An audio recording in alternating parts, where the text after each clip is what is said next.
Turn it back on, sweetheart. There.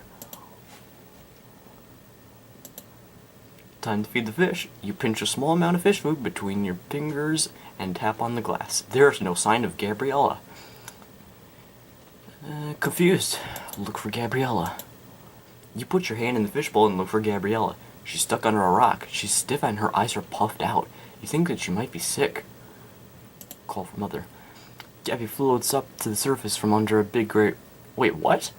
Oh. Floats up to the surface from under a big gray rock. Her eyes seem very puffy and her body is stiff. You are relieved to see she hasn't jumped out of the bowl. Ask about Gabby. Mom stutters through the answers to your questions. She's uncomfortable and sad. Mom explains that Gabby can't swim anymore. Mom says she's dead, that she's gone away. How can that be? She's right there. What is dead, you wonder? You're confused. Mom says that Gabby has to be taken out of the bowl. Keep her in a box. You really can't do that. Gabby will start to smell out the drawer. You still don't understand what this is all about, but tomorrow you'll start to miss the ritual of feeding her.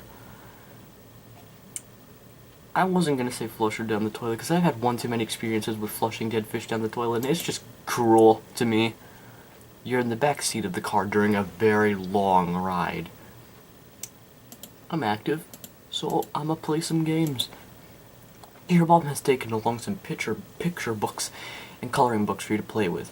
What would you like to do, colon? Color? That's not a game, but coloring is a solitary activity. You take the book and color in a picture of Super Duck. You've missed an opportunity to have a positive social interaction with your mom.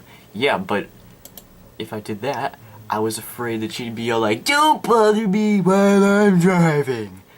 You have just passed your infancy. A brief look at your life up to this time shows the following.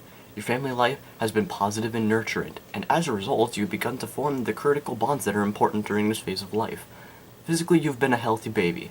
Socially, during this phase in life, nothing much is really expected of you. After all, you're still much too young to throw a successful cocktail party, and frankly, anyone who still dribbles on himself probably wouldn't make the ideal dinner guest. But I'm like 2 at this point. However, by now there are some things you should have mastered. Your progress in this area shows you've been the type of child who charms the lollipops off people. You've been the type of child who is huggable and gets his cheeks pinched by old ladies with bright red lipstick. That just makes me laugh. Now, regarding your emotional and personality development, what a trustworthy lad you're turning out to be. You'll probably join the Boy Scouts of America in the next module. On the one hand, your trustworthiness is a desired trait. On the other, I'm curious why you don't explore your environment a bit more. Get into things a bit. For instance, haven't you ever wondered what that zipper on the side of your mother's pillow is for? Well, then unzip it. Your thoughtfulness characteristic really doesn't count for much in this module. Most children often find themselves at the mercy of their whims and impulses. You are allowed to be cranky now. People will tolerate it much better than when you are a teen-ager. Then your whining and carrying on will seem more objectionable. But that's... You're a gentle baby, one of those adorable little kids that learns to give kisses at an early age and knows how to make nice. This helps you along socially now. 15 years or so from now, you're going to keep a closer tab on those hot lips. But for now, anyone is fair game. People will love you so much they won't even mind when you leave them with all those contagious childhood coughs and colds kids have a tendency to spread. That wraps up your stats for the first module. I hope you like yourself. If not, you can always try to improve yourself in the modules to come. There's plenty of time. I'm not gonna donate. Sorry. Welcome to childhood. Practice yourself for heaven's sake in little things, and thence proceed to greater. Epictetus, 50 to 120 AD, Discourses, BK 1 chapter 18. Don't know what BK means. I'm on Epictetus.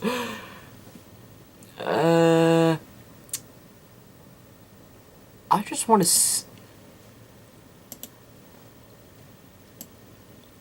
there has to be a way to save the game.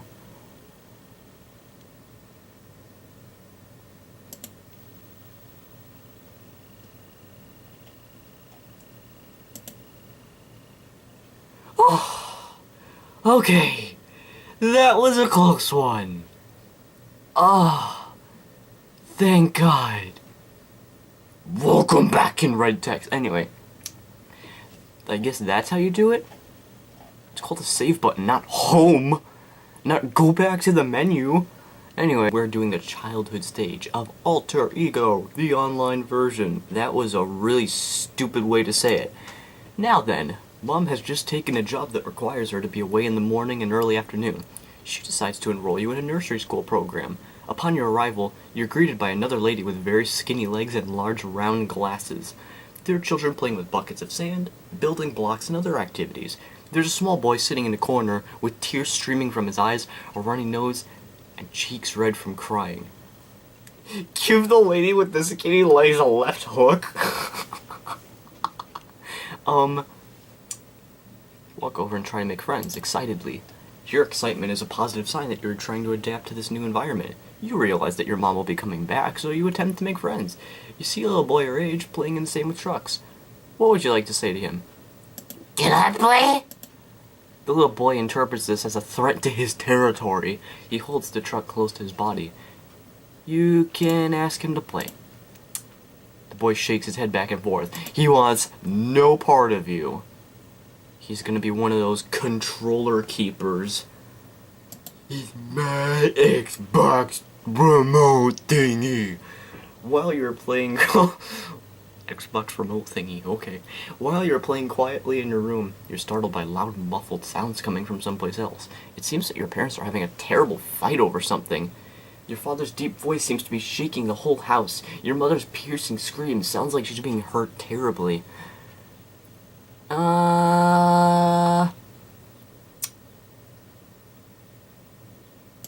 Calm, go and see what's happening. The noises seem to have aroused your curiosity. What could they possibly be doing? You can just listen. You hear a lot of heavy breathing noises and the bed squeaking sharply. You never quite find out what they were all about.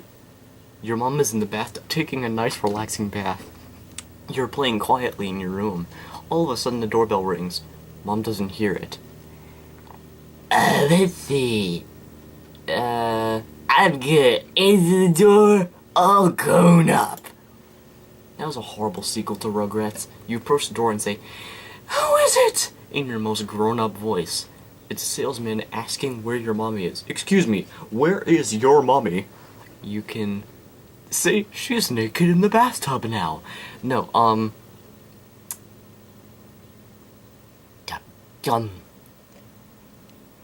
point to the bathroom door. Just as you point to the door, your mother says, "Is someone out there?" The salesman excuses himself and walks quickly out the door. You get yelled at for letting a stranger into the house. I naturally assumed it was a salesman. After all, it said salesman right there. I mean, it could have been a bomb salesman, but come on. It's common sense to be polite to a salesman. This is good pasta. Actually, I'm not eating pasta. This is what I'm having for dinner. I know it looks like a child's plate, but hey, I'm in the childhood stage of Alter Ego. You've been invited to sleep over at your best friend's house. This is your first sleepaway experience.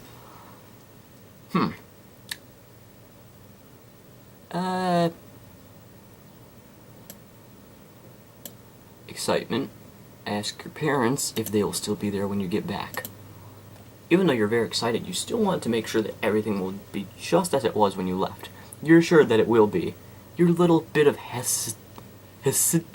hesitancy is more than anything a sign of maturity.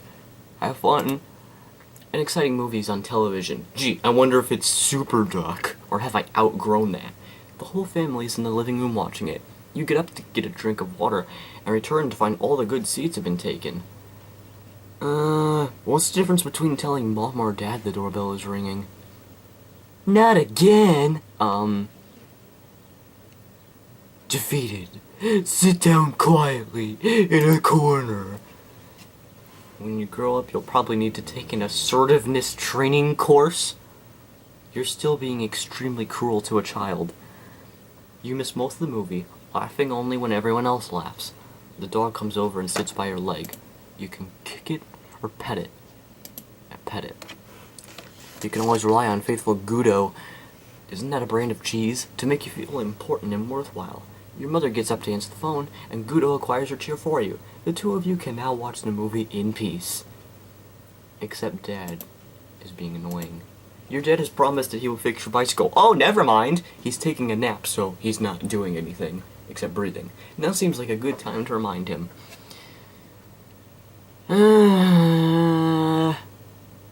Patient and sweet. Tap him on the shoulder. You tap Dad rapidly on the shoulder and say, Dad! Next to his ear, but he doesn't seem to move. You can shake him back and forth a little. Say, Dad! Oh, Dad! You move him back and forth. He's very heavy. All of a sudden, he makes a loud snorting sound. He looks at you glassy-eyed. You can say something to him. Which question would you like to ask him? Dad, would you fix my bike? Even though you seem helpless, Dad just rolls over and falls back asleep. He mumbles, later. Okay, thanks, Dad. Soon after you sit down for dinner, your mother announces that the vegetable of the day is Brussels sprouts. Oh god, this is one of the most controversial events of the entire game. A lot of people hate what happens here. You can run screaming from the table, feed the sprouts to your dog, put your finger in your mouth and make a gagging sound, or be obedient and eat the Brussels sprouts without protest. Seems natural, right? I like them. A lot of people like them. We'll just wait and see what happens. What kind of child is that obedient? Have you ever heard the expression, develop a taste for something? That's a nice way of saying that you were forced to eat it as a child. Brussels sprouts may be good for you, but they are also the kind of food that makes you have bad dreams. You could have gotten away with not eating them. So, do Brussels sprouts actually cause nightmares? But come on, I like the taste of them. Everyone hates what happens there. Me included. You arrive at the dentist and discover that you have 4 rather large cavities that need to be filled.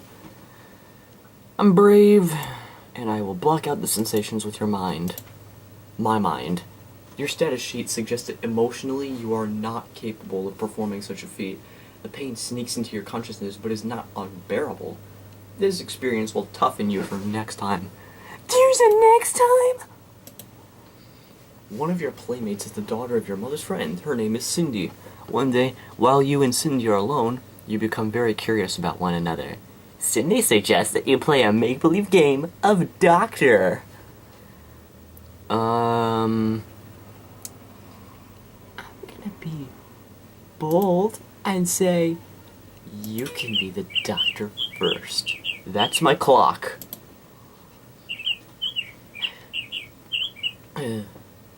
Cindy seems to be full of good ideas, so why not go with it? She requests that you remove your clothes and lie down on the operating table. Just as you have finished undressing, Cindy's mom comes into the room and gasps loudly. She pulls Cindy out of the room and describes the scene to your mother. Your mom takes the game for what it is, a perfectly harmless expression of curiosity. Making a fuss over this kind of behavior often sets up a forbidden fruit fantasy that may contribute to sexual misbehavior in adolescence. Your mom read this in a woman's magazine. Yeah, because you can trust any old woman's magazine, especially if it's got Kate Gosselin on the cover, am I right? Anyway, while rummaging around in the kitchen drawer, you come across a book of matches. This, I'm not sure if it causes you to die early if you do the wrong thing. Probably, but I'm going to put the book of matches away. I'm conscientious. A positive choice. There's nothing to be gained here except disaster. You may have just prevented a major loss to you and your family.